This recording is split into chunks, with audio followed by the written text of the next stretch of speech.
Hello guys, I'm very excited to share with you this video. So, are you ready?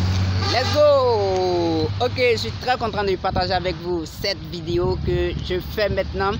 Sur quel thème nous allons voir? Je vais vous donner deux secrets tout à l'heure, deux secrets dont vous avez besoin de connaître pour progresser beaucoup plus facilement en anglais. Vous savez, avec moi, c'est les techniques, c'est les raccourcis, c'est tout ce qui vous permet d'avancer beaucoup plus facilement. Mais si vous ne connaissez pas les techniques, si vous ne connaissez pas les raccourcis, vous allez apprendre pour apprendre, vous allez passer trop de temps. Et il est vraiment important que vous puissiez connaître les techniques. Aujourd'hui, nous allons parler de deux choses. Oui, deux choses qui sont vraiment importantes et que vous devez savoir utiliser, vous devez savoir comment est-ce que vous pouvez vous en servir. Parce que si vous ne les savez pas, vous allez poireauter, vous allez passer trop de temps à chercher. Votre objectif premier, comme je l'ai dit, c'est d'apprendre à parler l'anglais, c'est de pratiquer l'anglais. Pratique, passer à l'action. Donc, après avoir regardé cette vidéo, ce que je vous recommande vivement de faire, c'est que vous puissiez passer à la pratique. Plus vous passez à la pratique, vous saurez beaucoup. Mais si vous ne passez pas à la pratique, mes amis, il vous sera vraiment difficile de connaître les choses. Ici, practice makes perfect. Yep, practice makes perfect. Good practice makes perfect. Ok, donc, allons-y rapidement et parlons un peu de la grammaire et du vocabulaire. De quoi s'agit-il?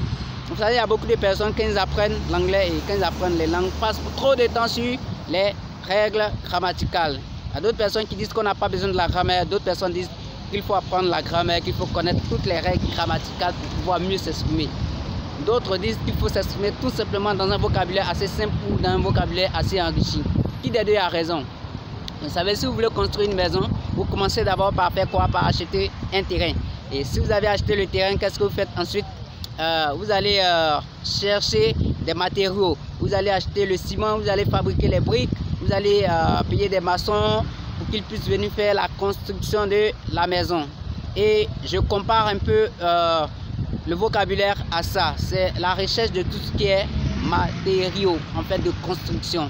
Les briques, les ciments, les maçons et tous ceux qui travaillent pour vous représentent un peu les éléments qu'on a dans le vocabulaire. Le vocabulaire, c'est l'apprentissage des mots, des expressions, des phrasal verbes en anglais par exemple et d'autres choses. Vous voyez? Et si vous avez tous ces éléments, vous êtes à même de construire votre maison. Et si vous êtes à même de construire votre maison, vous verrez que les choses vous seront beaucoup plus faciles. Vous allez atteindre votre objectif. Pour ce qui est de l'anglais, c'est pareil. Donc, si vous avez les mots, si vous avez les expressions qu'il vous faut, vous serez à même de vous exprimer convenablement. Ceux qui apprennent uniquement que la grammaire, qui se focalisent beaucoup plus sur la grammaire, sont des personnes qui achètent un terrain et ces personnes-là font quoi? Ils achètent le terrain, ils cherchent comment construire, ils s'attardent beaucoup plus sur les règles, ils s'attardent beaucoup plus sur ce qui pourrait les empêcher de construire, mais ils n'ont pas de matériel. Vous voyez, quand c'est comme ça, vous passez trop de temps à connaître les règles, mais vous ne passez pas à l'action. Ce à quoi vous devez passer, c'est à l'action. Passer à l'action, c'est vraiment important.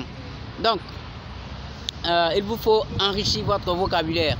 Il vous faut enrichir votre vocabulaire. Comment est-ce que vous pouvez enrichir votre vocabulaire? C'est au travers des conversations que vous aurez avec les autres. C'est au travers de la lecture que vous allez faire. C'est au travers des films que vous allez regarder. C'est au travers de tout ce qui est input et output. Le listening et toute autre chose. En regardant des vidéos, vous aurez un vocabulaire enrichi. Mais si vous ne faites pas ces choses, votre vocabulaire sera assez pauvre.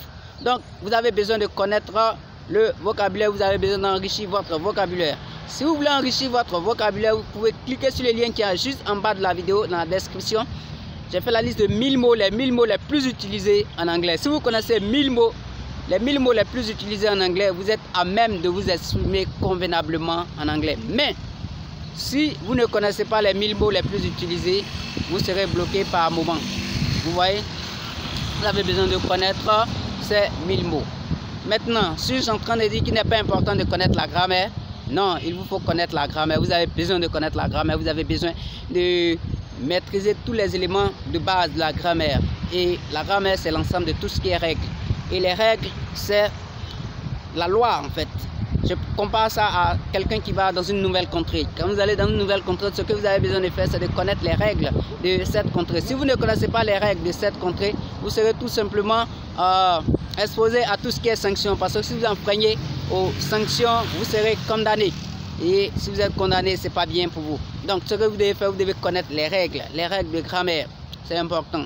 Et si vous ne connaissez pas les règles de grammaire, vous aurez beaucoup d'expressions, vous aurez beaucoup de mots, mais vous n'allez pas pouvoir les utiliser à bon escient. Vous ferez beaucoup de fautes et les gens ne vont pas comprendre exactement ce que vous êtes en train de dire. Donc, dans un premier temps, vous devez connaître le vocabulaire dans un premier temps, et dans un deuxième temps, c'est la grammaire que vous devez connaître. Donc, il est important que vous puissiez enrichir votre vocabulaire. Il est important que vous puissiez connaître les règles grammaticales. Commencez d'abord par enrichir votre vocabulaire. Commencez par connaître les mots. Commencez par connaître les expressions. Passez beaucoup plus de temps sur le vocabulaire. Passez beaucoup plus de temps à la pratique. Et les règles de grammaire viennent après en fait.